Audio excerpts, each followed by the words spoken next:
Bonjour à tous, les titres du 13h ce mercredi. De retour au Bénin il y a quelques jours, l'homme politique entre-temps pourfendeur du régime a été reçu en audience au palais de la Marina. Bertin Korovi, président de l'Alliance Iroko, à la suite de ses échanges avec le chef de l'État Patrice Talon, était en conférence de presse pour expliquer les raisons de son ralliement.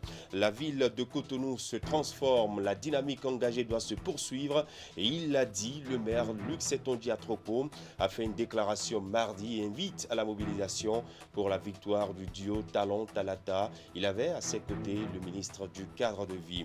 Et puis les sports dans ce journal, des images d'une course de cyclisme le week-end dernier. Les coureurs béninois ont repris la route après le long mois de trêve en raison de la pandémie du coronavirus. Une compétition pascale organisée par la Fédération béninoise de cyclisme et la Sobebra qui a tenu toutes ses promesses. Ali Mouni nous en dira plus. C'était les titres. Bienvenue au 13h. Il était hier en audience au palais de la Marina. Les heures qui ont suivi ces échanges avec le chef de l'État Patrice Talon, l'acteur politique Bertin Korovi a animé une conférence de presse de laquelle ressort une sorte de mea culpa. Le président de l'Alliance Iroko, ex-opposant au régime, a réagi aux commentaires qui ont suivi son ralliement au président Patrice Talon et précise ce qui fonde ses choix. Nagui Balagui. Face à la presse ce mardi, un Bertin Korovi plutôt serein, mais à cœur ouvert. Le désormais ex-opposant qui a pris le maquis il y a quelques années et dont le retour d'exil alimente la polémique a donné de la voix. Au menu de sa sortie, les raisons profondes ayant motivé son retour sur la terre de ses ancêtres, ainsi que les tenants et aboutissants de sa nouvelle posture. Ceux qui s'étonnent devraient comprendre qu'en politique, il n'y a pas d'ennemis. Et en politique, il n'y a pas non plus de partenaire éternel. Ce qui vous rassemble aujourd'hui, ma foi, peut vous diviser demain. Le frère peut se retrouver en train d'égorger son frère, le mari d'égorger sa femme, etc. pour des raisons politiques. J'ai décidé d'être l'agneau sacrificiel en rentrant faire la paix avec le président Patrice Talon. Bertin Korovi est de retour et a même été reçu pour le symbole au palais de la Marina. Son entrevue avec le chef de l'État aurait duré plus d'une heure environ, au cours de laquelle le président de l'Alliance Iroko s'est convaincu des qualités d'homme d'État de son nouvel allié politique. Le président Patrice Talon m'a donné une leçon de vie, une leçon d'humilité, de l'humanisme. Et il m'a enseigné à la fin la politique en fait. L'heure est-elle venue de se mettre résolument au service de son pays? Et pour ce faire, le néo-mouvancier s'engage à peser de tout son poids afin que triomphe le projet de société du duo Talon-Talata. L'essentiel que je veux que vous reteniez est que je suis revenu et je compte rester. Et pour cela, je vous dis, nous devons nous battre. Je me battrai pour que le président Patrice Talon gagne à 98% KO et qu'il soit investi. Il n'y a aucune raison qui puisse justifier que nous allions à la violence. Parce que personne n'en sort gagnant. Depuis son retour, l'homme dit avoir pris la pleine mesure des choses qui, selon lui, ne sont pas toujours ce qu'elles paraissent vues de l'extérieur. D'où son appel en direction des jeunes et des foules au calme et à la retenue. Encore 2 jours et ce sera la fin de la campagne électorale. Vendredi à minuit, c'est terminé. Et ces derniers jours, les candidats et leurs soutiens multiplient les meetings et autres actions de propagande. Du côté de la dynamique restaurer la confiance, le candidat au poste vice-président Irénée Agossa était sur le campus d'Abomey-Calavi au contact des étudiants. Il leur a exposé le projet dont il est porteur et dont il est porteur avec le duo qu'il forme avec Corentin Korovi. Ali Moumouni. Irénée Agossa sur le campus d'Abomey-Calavi. Le colistier de Corentin Korovi à la présidentielle du 11 avril 2021 présente aux étudiants les ambitions du duo.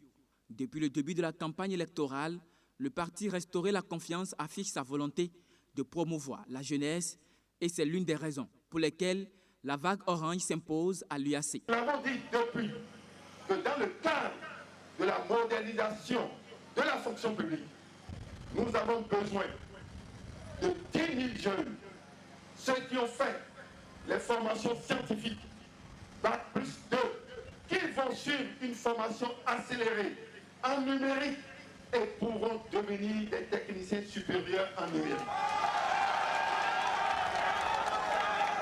Nous avons besoin de 5 000 jeunes qui ont le bac plus 3 et plus, que nous allons former en accéléré, en 8 mois, 10 mois, pour qu'ils puissent être des ingénieurs en numérique spécialisés. La finalité de cet attachement à la jeunesse est de créer un cadre favorable à l'emploi pour tous afin d'assurer de meilleures conditions de vie à la population. Irénée Agossa prend des engagements et convainc les étudiants à soutenir la cause. Le Bénin ne peut pas être un pays de sous-emploi. Le Bénin ne peut pas être un pays de chômeurs. Nous avons 200 millions à nourrir, qui ont besoin de services, qui ont besoin de compétences.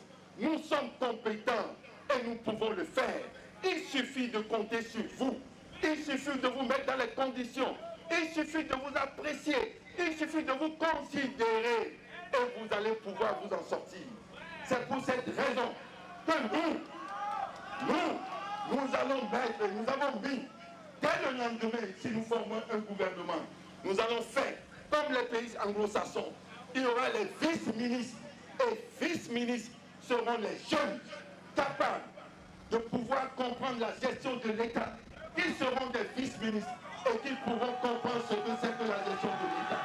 Nous allons prendre 20% des jeunes. Pour sa descente sur le campus d'Abomey-Calavi, le colistier de Corentin Koroué, à la présidentielle du 11 avril 2021, a également donné son opinion sur ce que doit être une bonne gestion du pouvoir avec des réformes ambitieuses.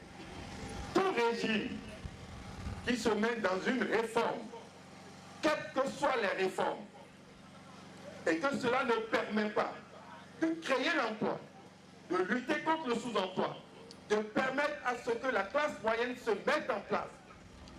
Tout régime qui entame ces réformes est un régime simplement à bannir, car ces réformes ne sont pas de bonnes réformes.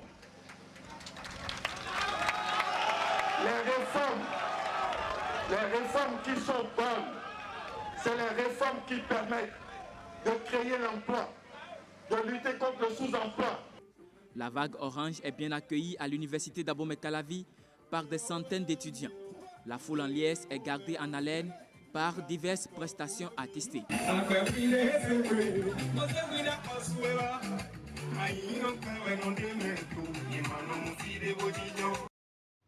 Ici, c'est la victoire du duo Talon-Talata au soir du 11 avril qui préoccupe l'organisation de la jeunesse du bloc républicain. Elle était dans la Donga puis l'Atakora à la rencontre des étudiants du centre universitaire de Nati Tengou. Les acquis du PAG et le contenu du projet quinquennal 2021-2026 sont exposés. Ils ont par la suite invité les électeurs à opter pour le duo Patrice Talon-Mariam Talata. Le point avec Abdou Sabi Idrissou et Alassane Arono. L'organisation de la jeunesse du bloc républicain OJBR poursuit son offensive de mobilisation des électeurs en faveur du candidat Patrice Talon et sa colistière Mariam Chabi Talata Zimé.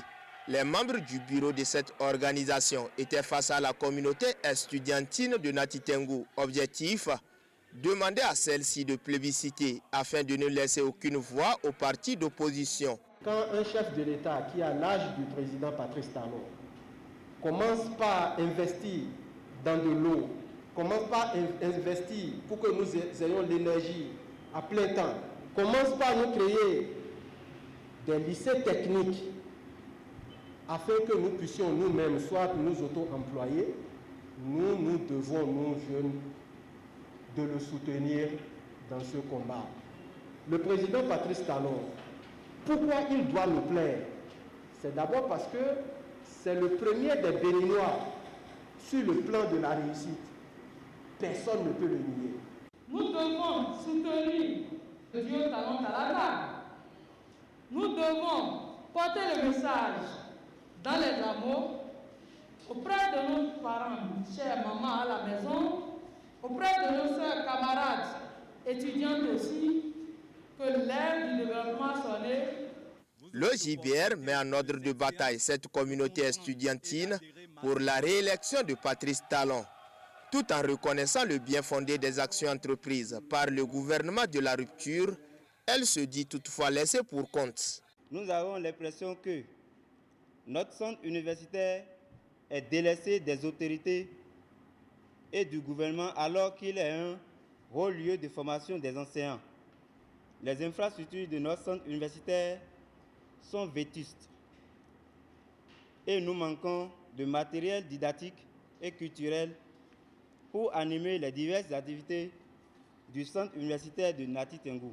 La face de Nati Tengou peine toujours pour le bon déroulement de leurs activités académiques, faute d'infrastructures, principalement des amphithéâtres. Une panoplie de problèmes qui assaillent ce centre universitaire. Pour tourner définitivement la page de ces difficultés, ces étudiants misent désormais sur le projet de société du tandem Talon Talata fondé sur les besoins, aspirations et attentes des populations.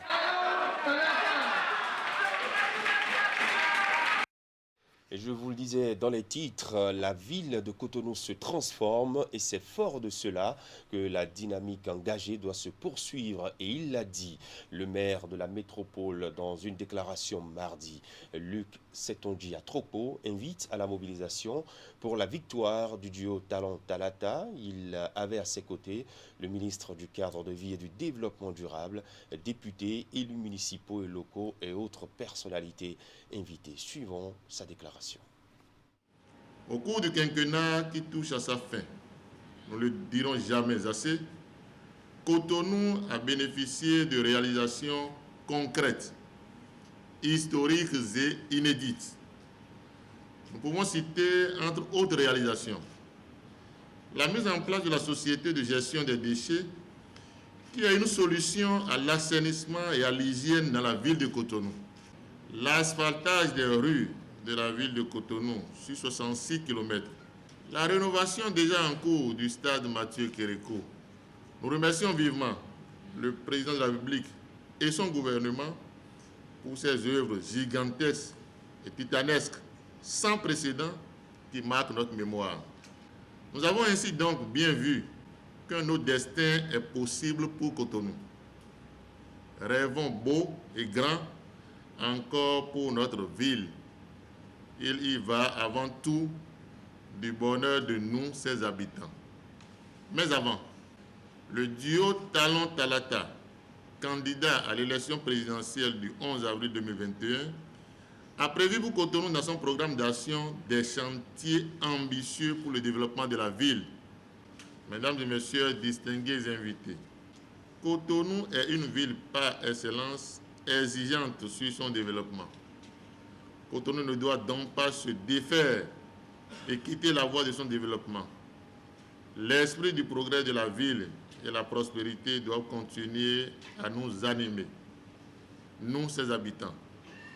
Ce qui compte essentiellement, c'est que les Cotonnois se sentent davantage heureux de vivre dans leur ville, d'où il nous faut voir au-delà des clivages politiques et sortir massivement pour exercer légalement notre vote en faveur du duo Talon Talata, afin que la transformation de Cotonou par les grands projets se poursuive. Cotonou a besoin de notre solidarité autour du programme du duo Talon Talata pour le triomphe du duo.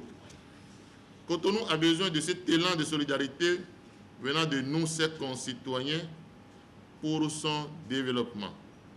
C'est alors le moment ou jamais de décider du développement de Cotonou à travers le choix stratégique apporté sur le duo Talon Talata, dont le programme répond réellement aux défis du développement de la ville. Alors que la dynamique continue avec le duo Talon Talata pour la continuité de la dynamique de développement de Cotonou, notre ville de cœur. Que nos vœux de victoire accompagnent le duo Talon Talata pour le développement du Bénin en général et de Cotonou en particulier. Et voilà, Luc Setonji à Tropo, maire de Cotonou, sur des propos recueillis par William Sanoussi et Elvis Tonoucoin. Très présent sur le terrain et impliqué dans la campagne, le leader du parti Arc-en-Ciel fait sa tournée à la conquête des électeurs pour le compte du duo Talon-Talata, avec d'autres ténors du parti tels que Chalmin Honfort, Raphaël Akoteyon et Amoudou Banabassi. Adrien Hungwiji a fait le tour des communes de Soava, Cotonou et Semepoji pour mettre ses partisans en ordre de bataille pour le duo candidat que soutient le PRD. Emma Rodonou, Thibaut Roloupe. Soava de Salé.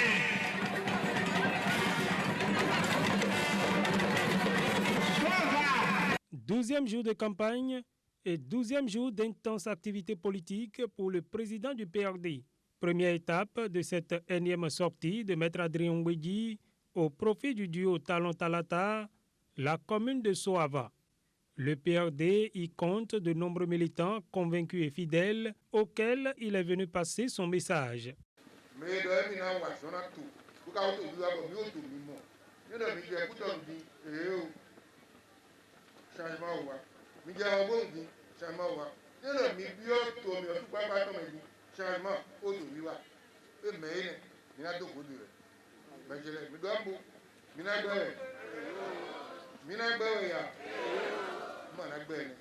Patrice Talon, pour Talata, il y a Dromaou, et il y a des gens qui ont Navo, Dide, Gaïgé, mettons, et là, Bonvo, le soir vacant. Il y a Dromaou, à Bamiton les billes, et là, go plein, et vraiment goéva. Après Soava, l'infatigable Adrien Hungwiji a mis le cap sur la 15e circonscription électorale. Sous la direction de Raphaël Akoteyon, le peuple PRD est sorti nombreux écouter son leader charismatique. Talon Talata, Talon Talata, victoire, merci. Le mot d'ordre est lancé.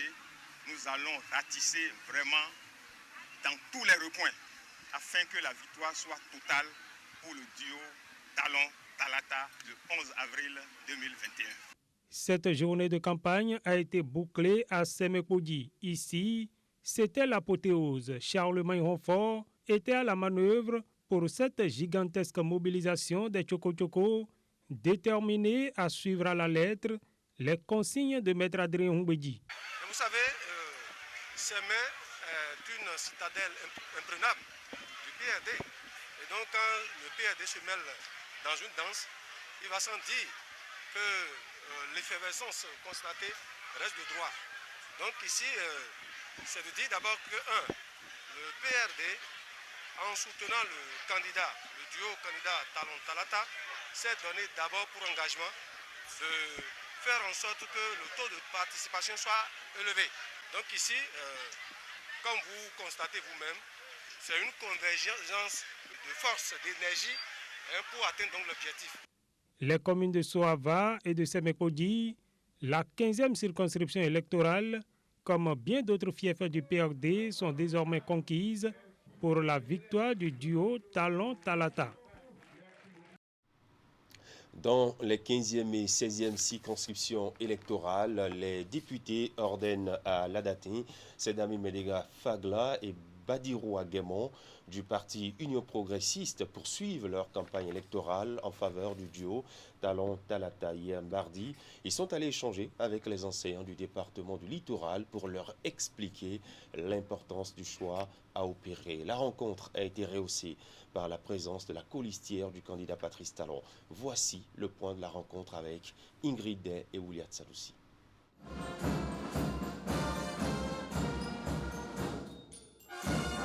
Mariam Chabizime Talata, colistière du président candidat Patrice Talon et sa délégation, accueillie ici avec l'hymne national du pays. La rencontre, initiée par les députés Orden Aladati et Sedami Medegan Fagla du parti Union progressiste, constitue l'une d'une série et s'inscrit dans le cadre de la campagne électorale au profit du duo Talon-Talata. Et cette fois-ci, ce sont les enseignants du département du Littoral qui sont mis à contribution. La colistière du président Patrice Talon, la vice-présidente Madame Chabi Talata, nous rend hommage en cela. Elle est le prototype de ce qu'un enseignant est pour une société. Et je voudrais vous dire, Madame la vice-présidente, que nous, ici aujourd'hui, membres de l'Union progressiste dans le littoral, nous sommes heureux de vous accueillir. Un enseignant, c'est 10 personnes, 20 personnes, 50 personnes, 100 personnes, même 1000 personnes. C'est les parents d'élèves, c'est les étudiants, c'est les élèves en âge de voter. Je voudrais vous prier d'être nos messagers. Parce que vos voix portent parfois un peu plus que les nôtres. Saisissant l'occasion, les enseignants ont dressé une liste des difficultés auxquelles ils sont confrontés dans l'exercice de leur profession. Et pour répondre à leurs préoccupations, la colistière du président Patrice Talon les a rassurés, tout en soulignant l'importance des enseignants dans la sphère de prise de décision et du développement du Bénin. Donc de 90 à ce jour, nous avons perdu de la place. Et comme par miracle, aujourd'hui, le chef de l'État nous remet au milieu de la scène. Il nous repositionne pour que plus jamais, si nous savons faire les choses, plus jamais nous ne reculions, plus jamais nous ne nous effacions, plus jamais nous ne soyons absents dans l'espace public. J'ai besoin de vous, derrière moi, à côté de moi, devant moi, comme partenaire dans ce combat. La séance est également marquée par le bilan des acquis du gouvernement de la rupture. Quelques programmes phares du nouveau projet de société du duo candidat pour 2021-2026 ont été également présentés à l'assistance. Avant son départ, Mariam Chabi Talata invite tous les militants de la mouvance à faire le geste utile pour garantir la victoire du duo Talon Talata au soir du 11 avril prochain.